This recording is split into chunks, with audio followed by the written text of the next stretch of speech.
Thank you, Dan, Senator Coates. You don't remember this, but I first met you when I came back for a Chiefs of Station conference in 1997.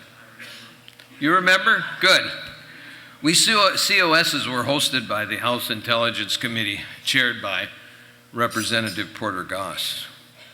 Senate Intelligence Committee members were invited, but you were the only one who showed. I suspected then what I know now, that there is some tension between the two houses of Congress, in both of which you served. There is that saying among the House members that the House and Senate have only one thing in common: 100 stupid members.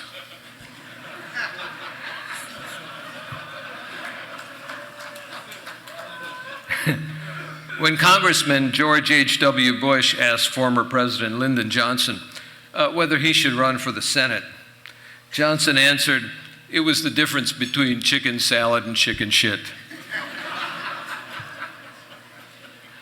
Congressman Walter Judd, an author along with John McCormick of the National Security Act of 1947, said in an interview the hardest thing for him to do was voting on bills that were 60% right and 40% wrong, and voting against bills that were 60% wrong and 40% right.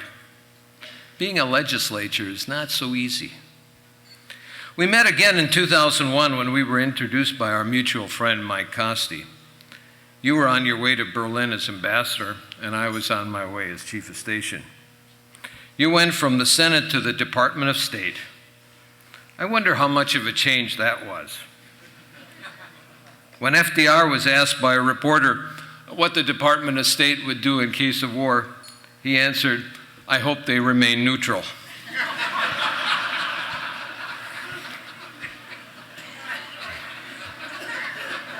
He did. You landed in Berlin on 8 September. 3 days later, the attack on the World Trade Center happened. 6 days later, you addressed 250,000 people at the Brandenburg Gate. We were blessed in Berlin to have you in a period after 9/11, when relations with Germany were frayed by a multitude of political and even personality conflicts. You kept relations with this richest and most important country in Europe on as even a keel as possible until a new balance was established. One advantage we both had in Berlin is how friendly the population of Berlin was to the United States. Dates back to the Berlin airlift of 1948, the visits by President Kennedy and President Reagan, Mr. Gorbachev, tear down this wall. The city is so friendly that one of its busiest streets, Bismarckstrasse, is named after the capital of North Dakota.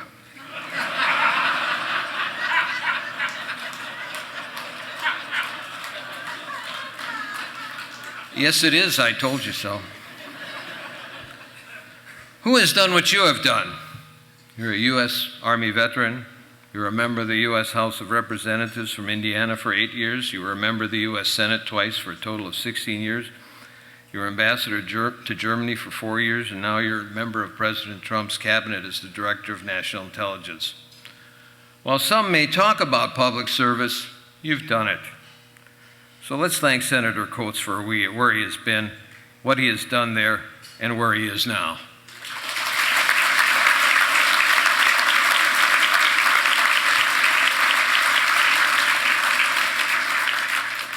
He has a great responsibility of telling the President the facts as best as we can know them.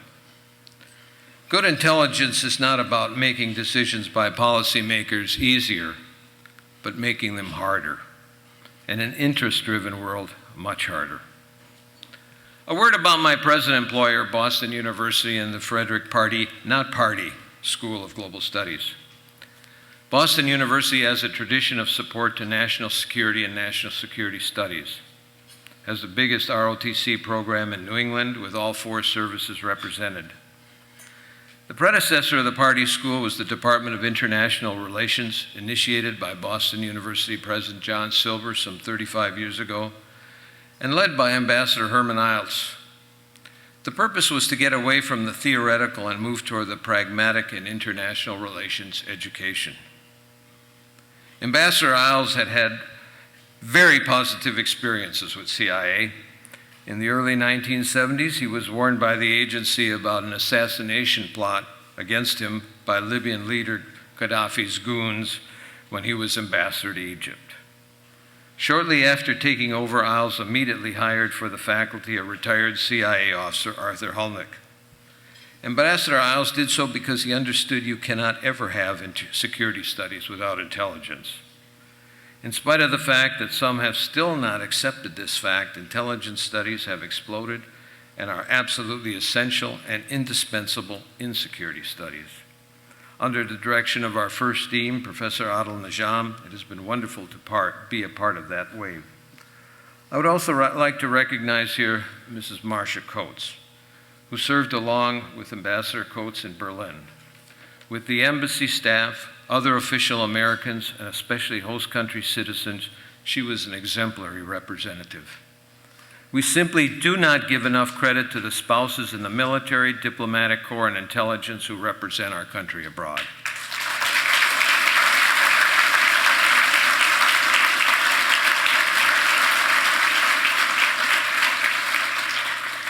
I would also like to recognize my three children, who are back there, who grew up on our adventure overseas, my two great sons-in-law, and special friend Martha, who's here. I would also like to congratulate Dr. Victors on his upcoming Donovan Award. I don't know, Mike, if you've ever been in any other movie besides Charlie Wilson's War, but I forgot to ask you. Okay. It is with great appreciation and gratitude that I joined former colleagues Burton Gerber, Dick Holm, Jack Devine, Scotty Scottsko, John Bennett, and Dave Cohen, who were nominated by Hugh Montgomery as recipients of this award. Receiving this award in the same year as the death of our colleague and my friend, Hugh Montgomery, I think it is important and appropriate for me to remember his life and my experiences with him. I entered CIA some 20 years after he did, but it's no surprise that I heard his name well before becoming acquainted with him. It was when I received a memorandum of a conversation in 1993 he had with a senior European leader that I went to my supervisor in human resources, Dick Calder, a great person, and asked him how many officers there were who could have a confidential meeting in Europe with a European leader. I knew from my past in the 1970s that there were some, but by the mid-80s they were almost all gone. When exactly I met him, I can't remember. However, it certainly intensified when I was sent to Vienna to head our office in 1995. He had held that position some 20 years earlier, and his wife, Anne-Marie, was Austrian. During the next 2 decades, we met and talked often. Hugh was very well versed in European history and politics, and he thought strategically. He had an interesting life, and he had a great sense of humor. So I can only describe being with him as fun. Hugh kept that childlike quality in which he took his work seriously, but definitely not himself. At times, going out with him on a social occasion would become downright raucous, to the consternation of Anne-Marie. He was also thoughtful. Once when another officer noted to him how he regretted not experiencing combat, Hugh replied, "Shooting at someone was okay, but getting shot at was far less desirable." He recounted to me the sense of fear and physical stress related to the cold surrounding the Battle of the Bulge in late 1944.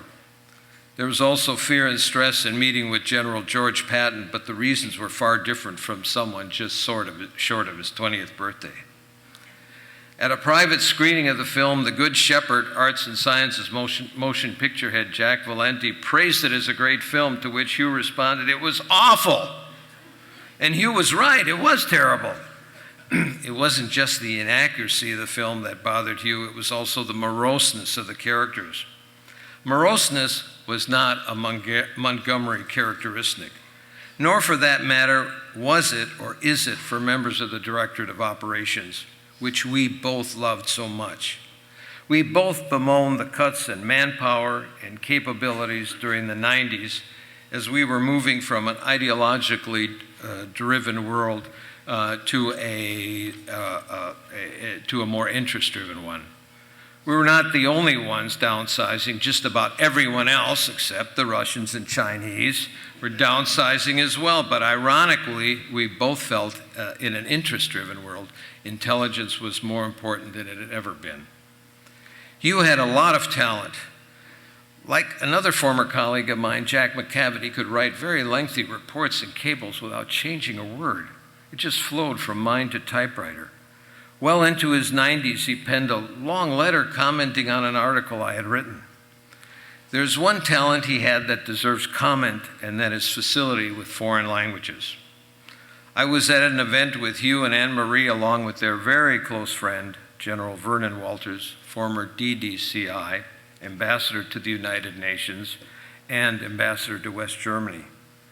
During the discussion, General Walters, a great linguist in his own right, noted that no one had a better grasp of the intricacies of languages than Hugh. I was thinking to myself when I heard this that it must have been incomparable to Joseph Haydn writing to Mozart's father that his son was the greatest composer in Europe. When Hugh came to Vienna for a visit, I had Brandt brief him in Russian, Sonny brief him in Spanish, Mitzi brief him in Italian, and I in German. At the end of the briefing, it was Montgomery 4, Vienna Station, nothing. Both Hugh and I were obsessed by the need for language among operations officers because we had both experienced how language was essential in whatever success we had in recruitment, handling, and liaison operations. Neither he or I ever met a Soviet Russian diplomat or intelligence officer who did not speak the language of the country he was posted. They knew not only the language, but also the culture where they were and with whom they spoke. These competitors respected expertise. There was no one who knew more about the British service and the special relationship, its history and culture, than Hugh. He was not bashful about admiring their dedication to professionalism in their diplomatic and intelligence services, while remaining aware that the British services pursued the interests of their country with doggedness and subtlety. Hugh was a voracious reader on intelligence matters and was well aware that the Brits placed great emphasis on academic work in their universities in the area of intelligence as a major part of security studies. He believed this is why the British consistently punched above their weight. What their weight class will be given Brexit, as Hugh knew, remains to be seen.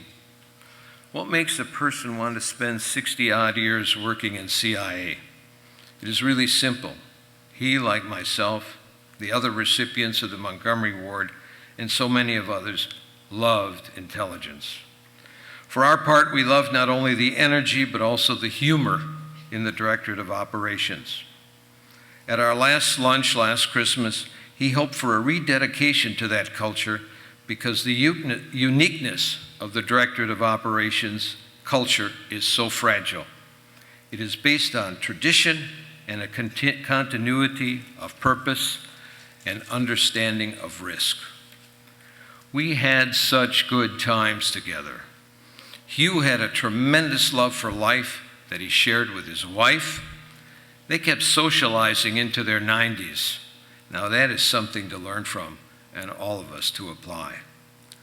Something very close to Hugh's heart was the OSS Society and the OSS National Museum of Intelligence and Special Operations. Hugh would have appreciated any support any in the audience could give to the OSS Society to preserve and foster the memory of the men and women who served their country in these capacities. Pertinent to this tribute is a poem by Alfred Lord Tennyson, Crossing the Bar, or the boundary from life to the life after. Sunset and evening star, and one clear call for me. And may there be no moaning of the bar when I put out to sea. But such a tide as moving seems asleep, too full for sound and foam, when that which drew from out the boundless deep turns again home.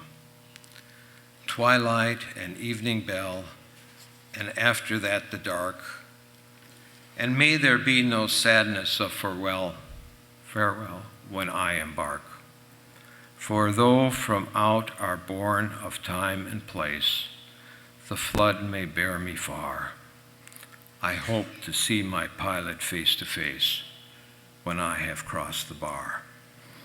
A long time ago, another great DO officer, somewhat frustrated chief of station Henry Hexter, a Camp Ritchie boy from World War II, ended a cable with the words, "Is headquarters in friendly hands?"